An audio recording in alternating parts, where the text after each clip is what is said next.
Salut tout le monde et bienvenue dans l'Antre du Lutin, une vidéo rapide axée sur le sociofinancement. Effectivement, il y a plusieurs choses qui sont sorties cette semaine, alors on voit ça après le générique.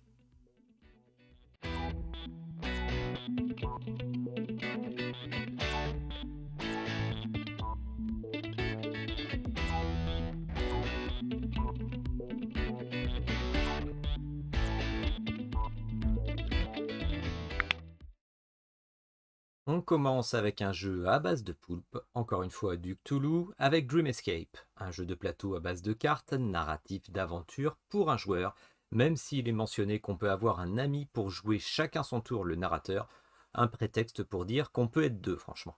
Vous remarquerez sur la boîte que c'est la première partie en standalone, en effet les extensions sont la suite de l'aventure. Bloqué en tant qu'esprit rêveur, vous cherchez à passer la porte du grand sommeil, mais les grands anciens veulent vous en empêcher. Je prends ce jeu comme un livre dont vous êtes le héros, car les cartes d'histoire nous imposeront des rencontres, des réactions à prendre et des tests de compétences. Ce qui est intéressant, ce sont les échecs qui pourront nous apporter des pénalités sous la forme de jetons de Cthulhu qui nous entraînent vers le cauchemar, bloquant certaines de nos capacités jusqu'à perdre la partie. Certaines aides venant de vos rencontres ou événements seront débloquées grâce à des codes que l'on trouvera sur les objets ou d'autres cartes que nous aurons récupérées. Alors oui, de l'aventure, du narratif, des tests de compétences, des retours en arrière et des moments que nous revivrons dans une sensation de déjà-vu.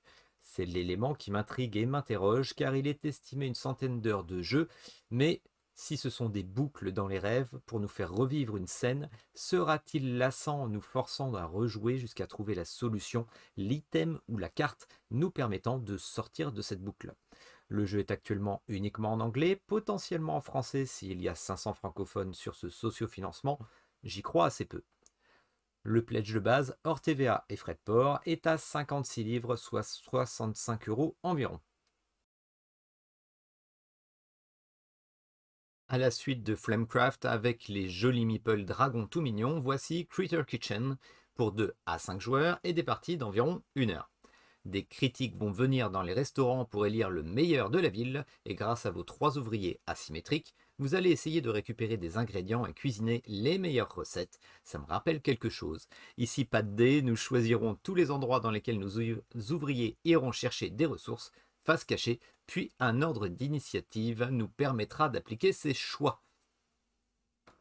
Le jeu semble léger, avec un peu de tactique et un matériel superbe si c'est la qualité de son prédécesseur. Mais justement, il ne m'avait pas emballé, un peu trop léger pour son prix. On peut y passer un bon moment et l'intérêt ici est peut-être l'extension gratuite 6-7 joueurs. Et oui, qui tout double peut-être, car un jeu léger, beau, à plusieurs autour de la table, c'est toujours fun.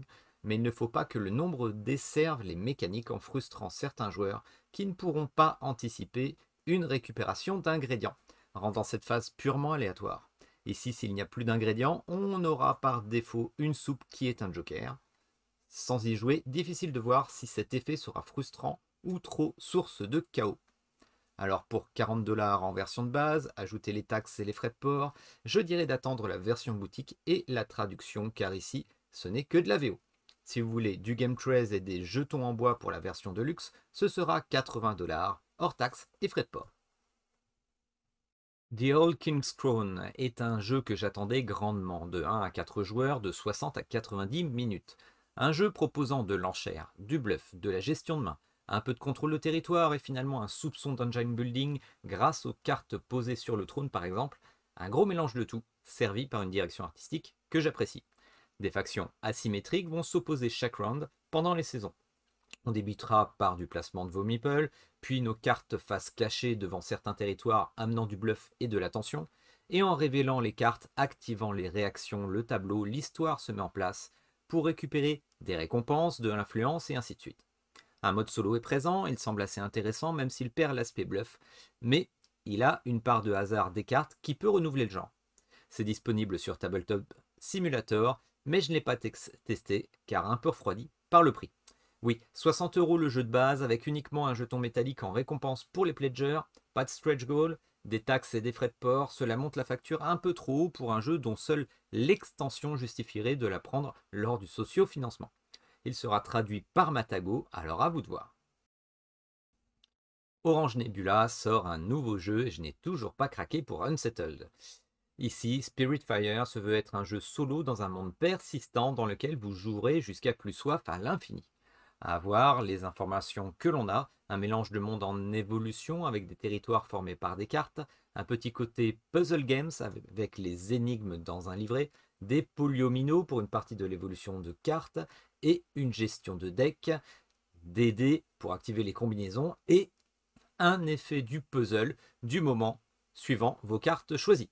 Voilà, c'est magnifique. Je trouve vraiment que la présentation du jeu reflète un beau tableau très inspirant et spirituel, mais certains choix me donnent l'impression d'avoir un jeu de développement personnel avec des choix non communs qui pourront attirer ou rebuter certains joueurs.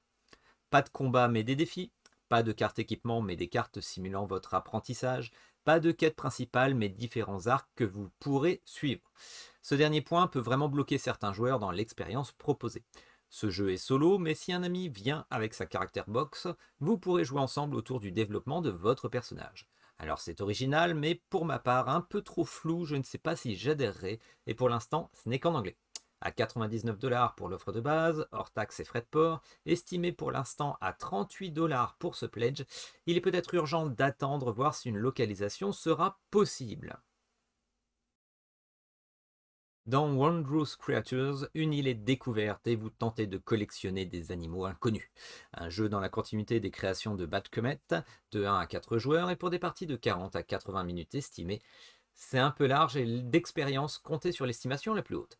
Du placement d'ouvriers avec de beaux meeples comme à l'habitude, de l'engine et tableau building pour nous proposer une salade de points, rien que du classique sur le papier par rapport à Serengeti et Life of the Amazonia. Le renouveau se fera peut-être sur la somme de combos grâce aux créatures acquises, et effectivement, cela renouvellera les parties, tout en posant la question de trop de combos et de capacités tue le gameplay.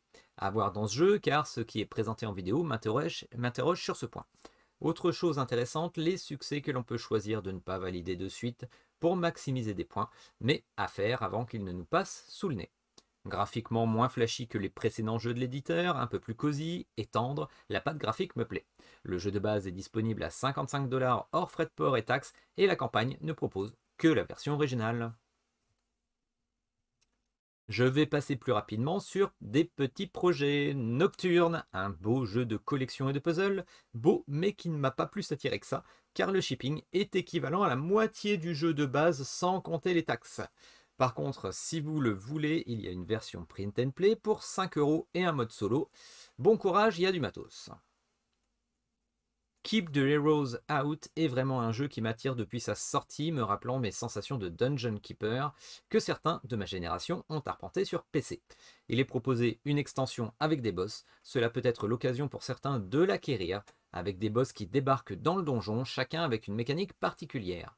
Le jeu de base est à 60$, l'extension à 45$, mais le shipping est de 22$ hors taxe. Voilà, dites-moi tout dans les commentaires. Est-ce que j'ai raté des projets? Est-ce qu'il y en a certains qui vous ont plus fait de l'œil que d'autres? Dites-moi tout, dites-moi à quoi vous jouez, qu'on discute. Abonnez-vous à la chaîne, mettez un petit like sur la vidéo, et puis je vous dis à la prochaine sur la chaîne. Allez, ciao tout le monde.